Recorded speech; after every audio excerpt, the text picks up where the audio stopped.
Здравейте, приятели! Правя това обращение към вас, за да ви дам една изключително важна информация. Тя е свързана с моето планиране за физическо приключване, което е нещо притеснително и се дължи на редица причини. В момента влизаме в най-тежкия период за партия Величие. Виждате какво се случва по абсолютно всички медии. Виждате за каква пропаганда става въпрос, каква злоба се излива против нас и това всичко е с причина, тъй като ние много активно се борим с престъпността в България и с цялата система, която унищожава целия български народ вече 36 години. Зная от определен период от време, че се подготвя моето покушение и предполагам, че във всеки един момент някой ще дръпне спусъка. Наистина в момента сме в най-горещата фаза на войната, защото тя е война, тя е народа срещу поробителите, така да кажем. И една от основните причини, всъщност аз да бъда мишена в случая, е от една страна, тъй като аз имам много сериозна информация, която с това видео вие ще разберете. И от друга страна, гласността, която имам, съответно, ако бъда приключен, тя ще спихне и Ивелин Михайлов ще може да бъде натиснат още по-сериозно по някакъв начин, за да преклони глава. Нещо, което няма да се случи и се радвам, че този човек е толкова стабилен и толкова удържа, защото точно в битка се показва кой реално какъв е. И мога да сваля шапка на Ивелин Михайлов за тази борбеност и това мъжество, което показа през всичките месеци. Защото натиска е брутален и само хората, които са на фронтовата линия, могат да го видят. С това видео аз ще ви покажа резултата на най-голямата битка, която заведохме, а как поробителите взимат властта. Това е най-големия страх на ГЕРБ и на ДПС, на Пеевски, Борисов и там прасетата, които ни управляват.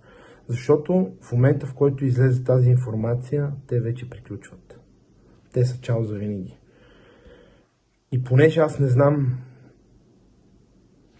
колко ще живея още, дали ще оживея, дали ще видя плода на това нещо, което ще се случи, но аз съм спокоен, защото знам, че моята голяма мисия и моят дълг към обществото вече е факт. Аз съм си свършил работата, никога не съм искал политическа кариера, никога не съм искал да се занимавам с тези работи. И ако оцелея, може би въобще никога повече няма влея в политика, защото аз не съм човек, който може по някакъв начин да е такъв авторитет, че да управлява държавата. Има достатъчно такива хора. Аз съм човек за работа. Мога да работя, така че не искам. Нямам желание, нямам амбиции да се занимавам с Народно събрание. Нямам нервите, а след там по цял ден се занимавам да натискам копченца и мисля, че това е за друг тип хора. Всичко това ви оказвам, защото аз наистина не знам. Божа работа е дали ще видя плода на моят труд, но моята молба към всички вас е вие от тук нататък да свалите това видео и да го разпространите навсякъде. Сваляйте и разпространяйте. Това е начина, по който поробителя ни заробва. Това е начина, по който ние можем да ги изкараме тотално, завинаги от правителството. Пратете го на президента. Човека има амбиция да се включи в битката. Нека да знае, нека да има информация. Пратете го на другите партии. Нека и те да знаят. И там има съвестни хора. И там се надявам, че ще има някакъв отпор. Нека това всичко, от което ги беше страх най-много Борисов и Пеевски, най-накрая да излезе наяве. В това видео вие ще видите начина, по който ни ограбват и как точно 1 200 000 гласа изчезват. Минимум 1 200 000. Как се нареждат едни и същи партии, защо се прави платена социология. И ще си отговорите на въпроси, които 36 години така и не намериха отговор. А тези въпроси всъщност са и основния мотив някой да е планирал покушението ми, което пак казвам може да се случи всеки един момент. Мен вече не ме интересува. Така че наистина разпространяйте го това нещо Това е плод на много труд. Ще видите в това видео неща, които ще ви накарат да останете с отворена уста. Това е начина, по който ние можем като общество да се спасим от тук нататък. Всеки един от нас трябва да знае каква е ситуацията в България, какво се случва и как ни ограбват. Защото ние сме в един отвратителен, тоталитарен режим, който е с фашистски наченки. И целят всичките гонения срещу хората, които се организират в момента, това тепърва ще се задълбочава и в следващите месеци може би ще станем свидетели на някаква страшна касапница, която не е организирана от нас, а по-скоро срещу нас. Смело напред, горе главите, можем да се справим. Нека тази информация да се знае и да се разпространява навсякъде. Нека целият свят да разбере какво се случва в България. Първо, какво ни интересува? Ние в Пазарджик, защото на теория, ето Матило да казва още 2024 на първите избори, аз имах теории, обаче те бяха недоказани. И с времето започнахме да си задаваме въпроси защо се случва това, как става. И в даден момент, по време на избори, вече се случват някакви събития и ние виждаме как става. И вече твоята теория става факт, ти я доказваш по безспорен начин и оттам нататък вече може нали, да имаш доста адекватно. В смисъл, когато вече се говори с доказателства, е нещо съвсем различно. За да... Първо аз ще почна малко далече. Човешкият мозък, по принцип, когато не приема нещо, не го разбира, той го отхвърля веднага. По дефолт. Примерно, ако една информация ни е подадена по начин, по който да не я разбереме, мозъкът казва, това не ме интересува, това не е истина, и се отвърна директно. Това е и в изборите, цяло в изборите, хората, които ще работиме, членовете на тези комисии. Сега всички, които сме тук, трябва да сме супер подготвени. Изборният кодекс трябва да го знаем, няма как. Всичките правила, всяка една процедура, методическите указания, начин на сън да ни бутнат, трябва да ги знаем. Обаче с хората, с които ще работим, ако тръгнем да им предаваме информацията по начин, по който те няма да я разберат, ние ги губим тотално. И накрая ефектът е, че ние ще имаме едни хора, които отиват там с празни погледи и нищо не разбират. Затова аз искам да ви покажа как се крадат изборите, какъв е мащаба на измамата, защото аз през цялото време, когато сме говорили за това, казвам 1 200 000 гласа. Всеки казва, това не е нормално, това е абсурдно, нали така? Всички сте си го мислили, ако сте го чували? Не, това е абсурдно, сега ще ви го кажа обаче. И ще коства 10 минути, не повече от 10 минути. За да може да го разберете. И в последствие искам да ви кажа, аз свих най-важните неща до 6 стъпки. Тия 6 стъпки, ако ги подкажете първо на хората, че имат само 6 стъпки за правене през деня, те ще кажат, те просто бе.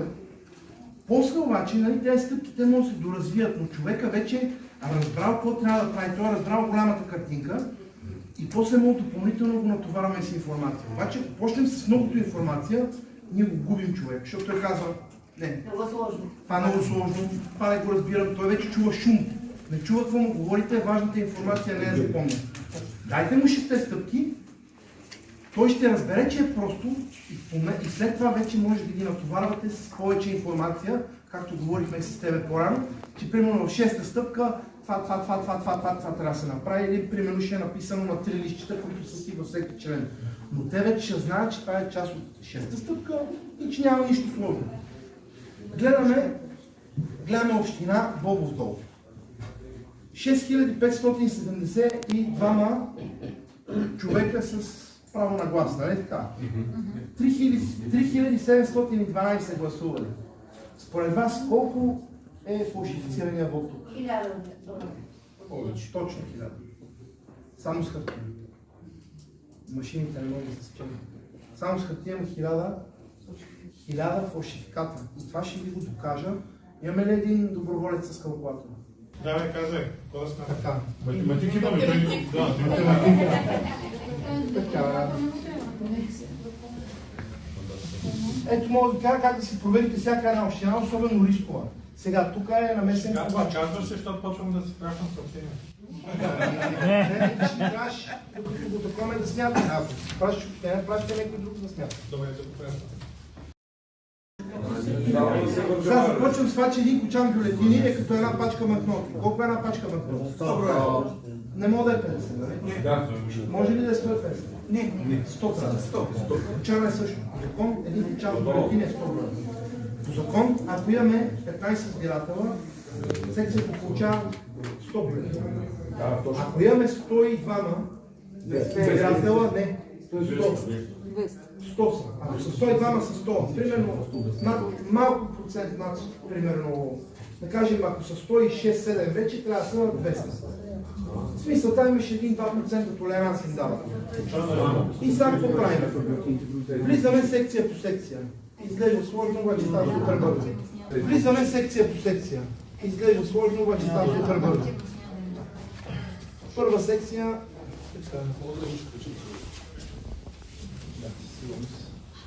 Само един, какво си ми падаше. Протокол ЦИК. Имаме брой на получените бюлетини, брой на избиратели. 461 избирател, 500 бюлетини. Вярно ли? Това са 5 кочана, така ли? 5 кочана, вярно. Това го забравяме, не ни интересува. Втора секция. Не, карам ги подред. 494 човека, 500 бюлетини. Вярно. само по броя на бюлетините. Чакай, ще разбереш. Така. Брой на избирателите в избирателния списък 625. Колко бюлетини трябва да имаме? 700. Жорка, пиши 50. Аз не пиша. Кой пише? Давай. Кой смята? Един трябва да смяташ на това. Един е достатъчно. Чакай. Да. Ето. Така, 50. Записам ги. Така, Ето, Матилда пише. Матилда ли пише? После трябва ги чукаме на калкулатора. 513 избиратели. Колко имате? 500. 15. 100 плюс 100. 13 почерта ли? Не? Така. 598, 600 бюлетини, тук сме добре, тук сме си окей. Те са 25-26 секции, много бързо ще ги прехвърлим всички. Брой на избирателите 734. Не, е окей. Не, Плюс 50. Плюс 50. Плюс Така. 50. Та имахме среща с човек предсакан в Бобов дол, авторитетен човек такъв, който не знае, той така не разбра Как се го излага? как се изглежда. И аз му го доказах по телефона, докато той показваше компютъра. Да, тук сме пак плюс 50, няма как са 350 бюлетини. Вече разбрах. Да. Когато сметнем абсолютно всичките, ние ще го направим сега в реално време, става много бързо. Още 50. Сега ще ви изненада и нещо друго. Маже. Така. Много са наги. Не. Така.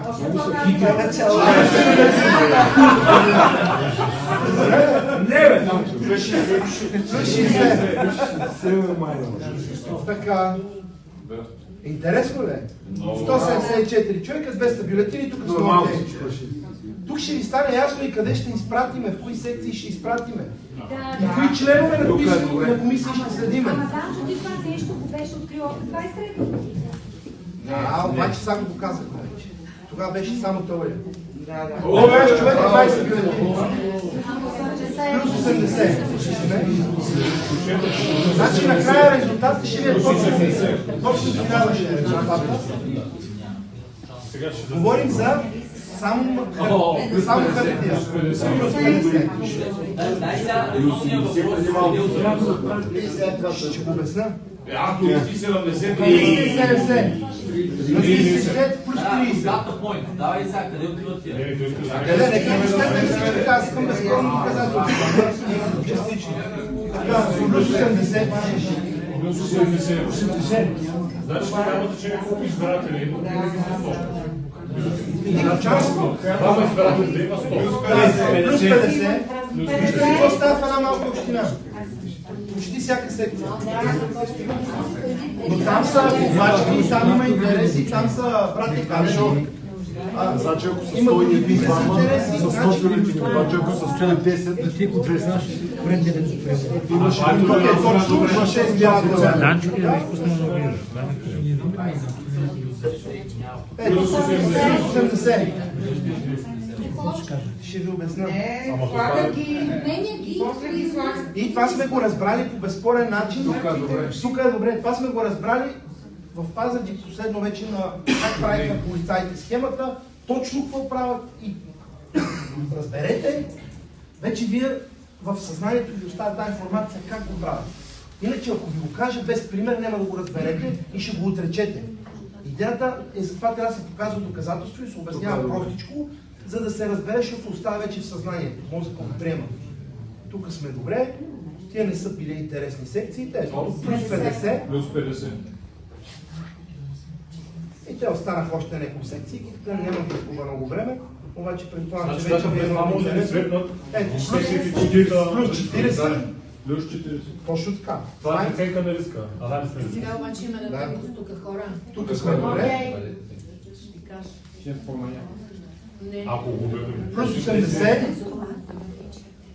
Тънкостта е, че не е номера на секцията, е хората за. Плюс 50. Точно така, ние имаме списък на хората. Да. Защото В сканирания протокол има списък на хората. Караме си ги в един списък и проверяваме в кои секции. За секции ще отиват. не номерата на секциите следим, а хората. Хората. Мерси. Те са Точно групите. така. Защото Ето, не плюс се 50. местят в другата. Ето, плюс 50, да. Точно 1000. Как това е добре? Давай, ще тролва, ще видим как е. Да, следваща ще Хубаво добре. село на Галевие. Браво, бе! Сега, Ей, за точно. ето вие видяхте 3700 човека гласували, 1000 гласа само от хартия. Това означава, че машините поне имат още 400-500 гласа на машини. Кметицата става с 2700 гласа. Поред вас има ли някой шанс срещу него? Не. Никога, нали? Не? Ами има. Ние вече знаем какво правят. И сега ще дам кажа, че има шанс. И сега вече ще ви кажа защо тези 6 стъпки са най-важните. Защото ние предотвратяваме всичко, където могат да направят. Скриншот. Да, ще ви кажа на стъпки, стъпка една, стъпка две, стъпка три, стъпка четири. Първо, какво ни интересува? Ние в Пазарджик, защото на теория, ето Матилда каза още 2024 на първите избори, аз имах теории, обаче те бяха недоказани. И с времето започнахме да си задаваме въпроси защо се случва това, как става. И в даден момент, по време на избори, вече се случват някакви събития и ние виждаме как става. И вече твоята теория става факт, ти я доказваш по безспорен начин и оттам нататък вече може, нали, да имаш доста адекватно, в смисъл, когато вече се говори с доказателства, е нещо съвсем различно. В случай в Пазарджик стана един скандал и наши членове на СИК в деня преди изборите, когато вече се издали секцията и в един момент почват обаждат си и казват, тук има някакъв проблем, искат да влизат полицайите да отварят вътре секцията. И ние се наперихме. Защо? Какво става там? Ние не знаем какво се случва, но знаем, че е рискова, защото предварително там е имало проблеми. Да, ще пусна как ги хващате при договорките, в последствие, нали, всяка една измама, как просто да я натрупате като точка върху тази секция, като съберат 3-4 точки, иначе е точка на интерес. Тази секция гледате с подозрение. Отиваме там, започна страшен скандал. Така и не разбрах защо. Полицая единия през цялото време е така държи за пистолета, като си говореше с мене. Супер агресивно, да. Събраха се една камара хора, нищо не се случи. Обаче какво разбрахме? Разбрахме, че членовете на комисията, които са били вътре, в момента в който са издавали секциите, да речем, че има примерно 3 прозореца и една врата. И един чувал. И те трябва да направят по едно листче, е такова, в което е като запечатка, това и се подписват. Да. 3 прозореца, една врата, един чувал, трябва да ви 5 такива неща. Обаче те са им казали, подпишете 7 за всеки случай. Какво означава това? Че някой отваря и влиза. Защо влиза? За да вземе тези бюлетини. Те ги взимат тези бюлетини. Вечерта разполагат с тях. Попълват ги. За ГЕРБ, за ДПС и т.н. меч. Това са партиите, които трябва да влезат. И така им правят гласовете. И така го имаме на видео. Искат ми толкова за ГЕРБ, толкова за ПП. Нали така беше? Да. Имаме по всички, сте го гледали това. Да. Точно по този начин става. Те ги подготвят бюлетините или им ги карат с храната, с пликчетата за това, толкова държат да им носят храна там с паричките. за купуването, или им ги дават по друг начин. Те в даден момент ги имат вече в джоба. И затова първа точка, двойна проверка на получените бюлетини в СИК. Един път, първия ден, когато се издава помещението, я да колко кочана с бюлетини има? Събота. Това е събота. Събота. Имаме 5 кочана. Добре? 500 Ти си ги пишеш на листче. От номер до номер. На другия ден сутринта. Я да видя колко има. Тя е отваряна вече си 400.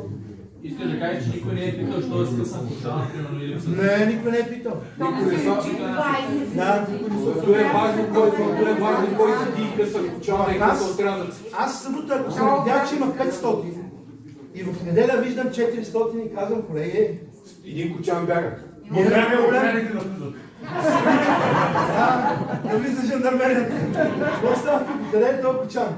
Вчера аз ги видях 500, сега 400. Нема да почне изведнъж ден, викаш полиция, разправяш се и... Значи вие сутрин, ако видите, че примерно в събота е имало 500 бюлетини, а в неделя има 400 или 450. Тази секция е... Тази секция директно казва, няма да започнем, докато не излезем, да, искам да се разбере какво те са тези бюлетини.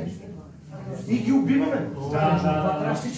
И ги убиваме, ето виждате мащаба от 3000. По този начин. Това трябва да се вика. Какво става? С тях всичко да е станало. Че трябва да има протокол, колко са дошли или въобще не могат да са дошли. Не, на лист хартия да си го и на лист хартия да си го записала Пише някъде в закона, че не може да са различни от графа. и на лист хартия да си го записала. Пише в закона, да, пише в Виж пак, аз се опитам да ти кажа. Един да говори. Да, айде, моля ви се, си слушаме, защото това е страшно. И на лист хартия да си го записала, в общината има точна бройка колко са изпратени. Когато ти повдигнеш въпроса, моля ти се да си изслушвам. Когато повдигнеш въпроса, когато викнеш полиция и можеш да им кажеш, в общината има точната бройка, в ОИК има точната бройка, искам да разбера защо са изчезнали. Не е нужно протоколи, подписи, печати, това са вече някакви влизаме. Скандал. Да, Аз не знам, че има и точната бройка, която е изпратена информация на друга. Има я. И за това първото нещо, нали? Двойна проверка на получените бюлетини. Вие как ги убиваме тотално. Значи, ако това успеем да го направим, Той е който не решил да значи това е супер скандално. Имал съм спор с човек, който дълги години е ходил в секции на 100%, гледа за изборния процес. И не знае. И в момента, в който го показах, те не знаят. шах с пешката. Това е атомна бомба в изборния процес. Атомна бомба. Сега, обаче тук има една тънкост. Това е много тънък процес. За да го направят това, те вече имат бюлетини. За да го направят в списъка, в който се подписват хората, този списък сутринта е празен, защото някой мога да провери. Те какво правят? Това пак в процес на работа го видяхме в едно видео, в скандал. Ето сега, примерно, аз съм корумпиран. Бени обаче следи за изборния процес. И аз пиша тук и не мога да правя измамата. Какво правим? Нали всички сме тандем? Почваме скандал с Бени. Тя пада духом и в момента, в който падне духом, ако има записано вина, так, 10 подписа. И хвърляме и бюлетините, къде ще се хвърли по видео. Има, да. Те като не щракат подписите, могат да направят всичко. Могат да фърнат бюлетина. Е по причина да стане нещо такова. Фасираме си секцията. Има черно на бяло, Може да го има особено особено мнение. Да. А при липса, какво трябва да се цяла секция да запечатат? Да, не се намери проблема. Спира гласуването с тази секция. Само те питам, те попълват тези имена и имена на хората, които трябва да казват. мъртви души, Виждам, по малките населени места, аз знам всичките, примерно, аз съм член на комисията, председател от 15 години. Аз знам всеки, който идва да гласува в тази секция. Те са 100 човека. Знам им роднините, кой къде е, то в чужбина, то не гласува, то гласува за тази партия, то гласува за тази партия, всичко знам. Знам тия хора, които не гласуват. Те, които не гласуват, аз си ги подписвам, защото те не гласуват. Аз си имам крал. Ти си властта, в тебе е крал, в тебе е информацията. Само една метка. Този клип, където режат къде учителите, явно са точно такива. А вие виждате Какъв е мащаба? 1,200,000 гласа. Всяко точно един такъв куп и точно. И оттам влиза билет и ДПС. Те нямат избиратели. Значи не трябва да знаят разходите. Не трябва да знаят. Един въпрос, ако съботния ден преброим бюлетините, каква им е бройката? Това е добре, по брой кочани. Тоест ние им подсказваме, че щом веднъж ги броим, т.е. ние знаем и ги предупреждаваме, че не знаем. Ето тръгнат от за неделя да реагират и взели за дървото. Не знам. Щом в РИК има списък във всяка секция, колко бюлетини са държи, нека да вземем информацията от РИК, да ги оставим да си откранат бюлетини и да ги минем. Това вече виж, това нещо не е на теория, вече сме го правили в Пазарджик. В Пазарджик искахме протокол. Колко бюлетини са получени? 4 кочана, подпишете се сега всички на 4 кочана, страшен скандал, никой не се подписа, не събрахме данните. Затова по-добрия вариант е колко са 4 кочана, пиши си го ти, да си го имаш. Но утре ти го знаеш, те сте видели, че си ги броил. Кажеш, колеги, тук имаме 4 кочаната, но утре са 4. Нещо се обърка.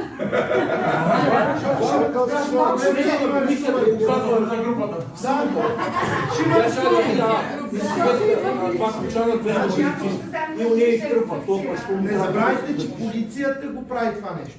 Затова гледат да настанат на МВР. Да, че полицията спът, селата много полицайите спът до всички. Не отварят вратите и вътре имат запечатка. Затваря си вратата и си използва запечатката. И взима 1000 лева стара, примерно. Имам право да разпечатам вратата. Тъй като ако се краднат бюлетини, а видимо и според вас може би се крадат, нали? Не е като да си фантазираме нещо. На 3700, 1000 са си доста. Сега Байрата ми отвори. Да. Затова, ако има изчезнали бюлетини, станало е скандала, разправят 2-3 часа, не се е установило и ще пишете вече особено мнение, са те трябва да ги пъхнат по някакъв начин в кутията. Ама за да ги пъхнат трябва да имат подписи. И затова ние вече знаем, че тук е страшен проблем. Да звъним на колегите да пратят подкрепение. Ще имаме примерно членове, ще имаме партийни представители, ще имаме членове на НПО-та и ще могат да, както го направиха в Пазарджик, ако някъде има проблем да може от 3-4 човека да дойдат, да всеки да има пълномощници, 3-4 да дойдат примерно в тази секция. Е така стъпват и да гледат. Освен това, само вместо, предварително, като съм подготвена къде са грешните, нали, както го записах сега, си знам кои са ми червените секции. Да, и си ги наблюдавам от тях. Там, където са редовни, от миналите избори, са най-вероятно редовни. Както каза и Бени обаче, не гледайте секциите, а хората. Хората. В тази секция, ако проблемни си хората са проблемни. Това е бюлетини спрямо броя хора, които са... Ако са по-малко бюлетини спрямо броя хора, които са... Както имаше 100. Ако са 565 избиратела, и имаш и 500. 500 бюлетини, значи 100 са ги взели. Не може да кажа Трябва да бъдат 600. Примерно една книга колко страни? Ще да кажеш 200 страни. Е, в Хисара 740 гласоподавателя, 680 бюлетини. 120 са ги взели. 120 ги откраднали. 120 гласа в почта. Приличие, примерно, в Да, отдолу допълнително мнение, особено. Просто през деня му проверяваме списък. Във всеки момент, в който правят скандал, знайте, че гласът да подписват в списъка хора. Няма друг вариант. Другото, почват надзор. Иди пие едно кафе. Аз съм И пие едно, почини малко такова. Докато починеш, 50 човека са настракани, мача е свирен. Добре, аз имах само 40 откраднати бюлетини и само 28 гласа в цялата секция. Дори Всички са сменени. Браво! Един са изхвърлени. А що им да изхвърлят тогава другите? Защо не са верните? Толкова има къл. Виж резултати и го сравни с другите. Защото те вече си го Не са верните, бе, Радо. Защото не са с верни. На Христанов, на Драга демокрация, всичко в коша и само... Защото не са правилните истини. Разбираш ли? Ако са откраднали 40 и са им наричани да се напишат каквото си искат. Има само 28 Ви сега си коим 40. Защо са направили всичките 40 са? Ще ти кажа що. Ти като имаш 100 лева, мога да ги изхарчиш всички на камарка. Е. Може да си купиш нещо за 20 лева, за 50, за 80. Значи ти като имаш бюлетините, с тях можеш да си направиш каквото е възможно и каквото е допустимо. Ако мога ги смениш всичките, ще ги смениш. Гласували са 28 човека, ама ти като имаш 40, Ти се приготвил за 40. ти като имаш 40, ти си готов за 40, ама те са гласували само 28. Фърляш в коша. Пълна подмяна. Трябва подмяна да добавиш още 40 и стават 68 гласували. Купувачите са в вкарването на края какво? В триковете ли? Защото новия резултат е в чувал, очевидно. Да. Така. Крайният протокол. Те променят на финала на трета Това е за наподмененото. До сега никога не е имало опозиция. Те са си правили схемата преди да пуснат камерите и вече на камерите те си броят. И ние как ги хващаме? Ние ги хващаме техническите грешки. Там, където са толкова нагли и толкова обиграни са, те са му забрали и са допуснали на някаква супер накарана техническа грешка и аз се оправим пред камерите. И я оправя вече оня във Фрика. Или тази въпрос да е Фрика, кой го контролира.